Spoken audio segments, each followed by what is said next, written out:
so. Yeah. Oh, listen to this. Bonjour à tous, aujourd'hui petite vidéo concernant les polymères qui tombent du ciel. Parce qu'il y en a un petit peu assez qu'on nous prenne pour des bananes.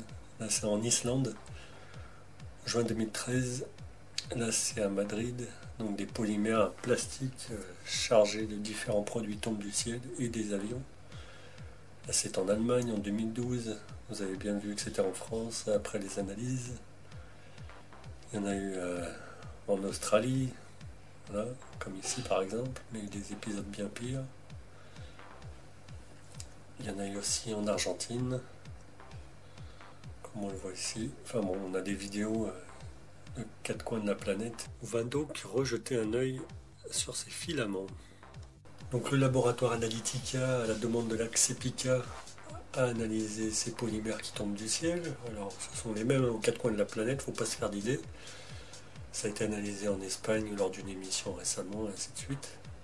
Donc ce sont des filaments aéroportés, ce sont des polymères organiques complexes, polymères organiques, d'accord, contenant des composants chimiques de synthèse, comme le démontre le dépistage systématique, réalisé de nombreux produits lors des décomposition thermique, parmi lesquels figurent plusieurs molécules couramment rencontrées dans les carburants et lubrifiants de réacteurs d'aviation.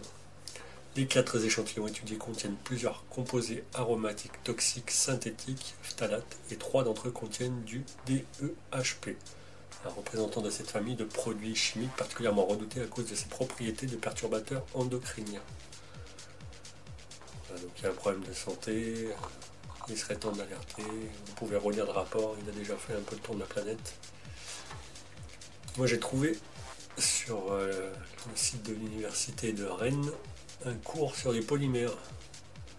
Donc on nous raconte un petit peu tout, je vous rassure, je vous mettrai les liens dessous la vidéo.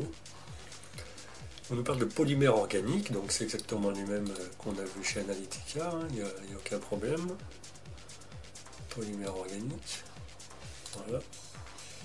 Donc composés de carbone, d'hydrogène, d'oxygène, halogène, soufre, phosphore. Il existe d'autres polymères où l'atome de carbone est remplacé par le silicone. C'est ce qu'a remarqué Hildegard Steininger concernant la maladie des morgelons. Voilà. En aucun cas on vous dit que c'est naturel, qu'on trouve ça dans la nature, c'est tout fabriqué. Et par la suite, on voit à quoi ça peut servir. Donc à base de polyéthylène à chaque fois. Donc voilà, ça sert.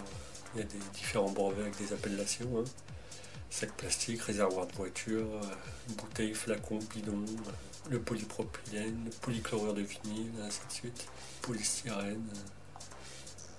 Voilà, vous avez des exemples en images. Voilà, donc vous pourrez aller jeter un œil, il n'y a pas de problème, tout est bien expliqué.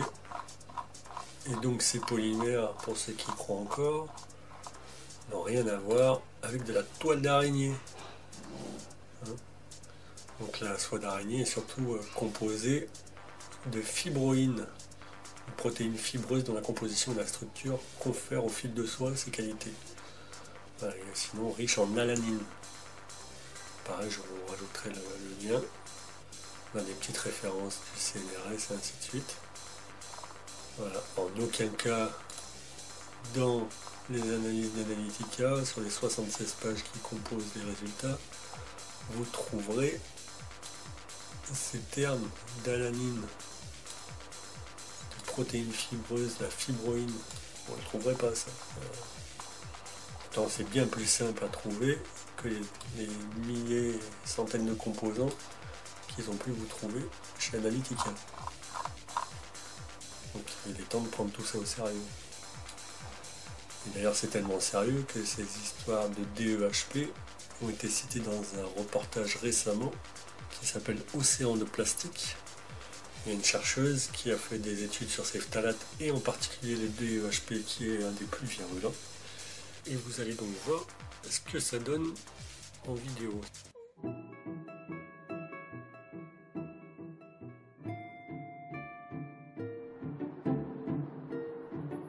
L'homme est aujourd'hui en contact permanent avec ces perturbateurs hormonaux. Si de nombreux tests ont déjà été effectués sur les animaux, les études sur la santé humaine n'en sont qu'à leur balbutiement.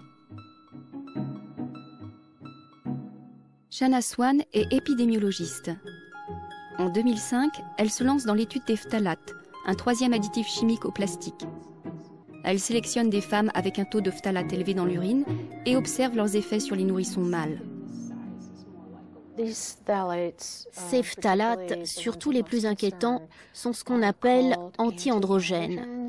Ils font baisser le niveau de testostérone.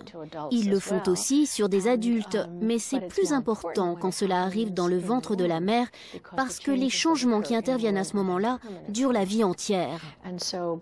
Alors, parce qu'ils sont anti-androgènes et qu'ils font baisser le niveau de testostérone à un moment critique, ces phtalates altèrent le chemin de développement des organes génitaux masculins. Normalement, les organes naissent tous féminins, par défaut si vous voulez. Puis, ils sont masculinisés sous l'influence de la testostérone. Certains phtalates gênent ce processus. Les phtalates. Ils sont utilisés dans les emballages alimentaires ou le matériel médical pour assouplir le plastique. Mais chez les rongeurs, ils féminisent l'espèce. Les testicules disparaissent, les pénis raccourcissent. La distance entre les organes génitaux et l'anus, 2 fois plus importante chez les mâles, rétrécit pour se rapprocher d'une distance féminine. Shanna a l'idée et l'audace de pratiquer les mêmes mesures sur les bébés, et elle obtient les mêmes résultats.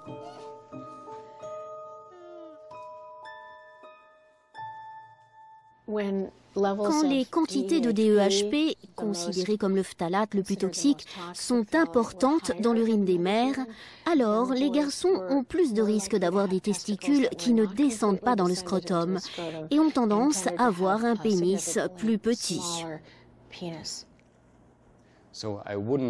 Même si je suis éco-toxicologue et donc pas spécialiste de la toxicologie humaine, je ne m'attends pas à découvrir de problèmes particuliers chez les adultes.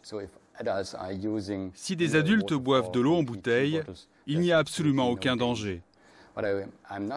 Mais je ne suis pas aussi catégorique pour les femmes enceintes ou les très jeunes enfants. À ces moments très sensibles du cycle de la vie, il faut absolument éviter le contact avec tout produit chimique oestrogénique.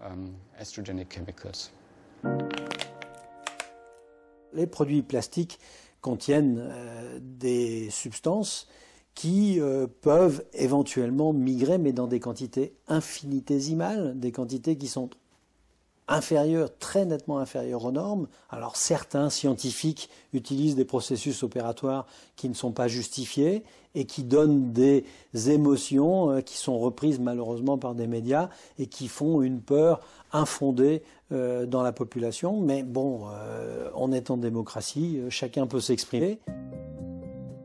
Des scientifiques qui répandent la peur ou qui posent de nouvelles questions. Nicolas et Aurore écoutent les résultats de leur prise de sang pour le bisphénol A, l'un de ces composants chimiques du plastique. Globalement, ces 2 personnes sont comme vous et moi en fait. Ils ont un bruit de fond. Le bruit de fond, ça veut dire qu'on en a tous de ce bisphénol A. On en a tous, alors que c'est un produit qui n'existait pas, on est bien d'accord. Nos grands-parents n'en avaient pas. C'est un produit chimique. Et ce produit chimique qui a été créé par l'industrie, nous en sommes tous imprégnés. Aucune étude épidémiologique de ce type n'a encore été réalisée en France. Mais toutes les personnes testées aux États-Unis ont du bisphénol A et des phtalates dans leur corps. Et pour finir, je vous mets ce que ça donne en France. Là, on est en Ardèche. Et là, on est dans le département 58, Centre-France. C'était en septembre de cette année. Voilà ce qui tombe du ciel, voilà ces phtalates, voilà ce DEHP qui est cité dans le reportage précédemment. Voilà. Que va-t-il advenir de nos enfants, des générations futures?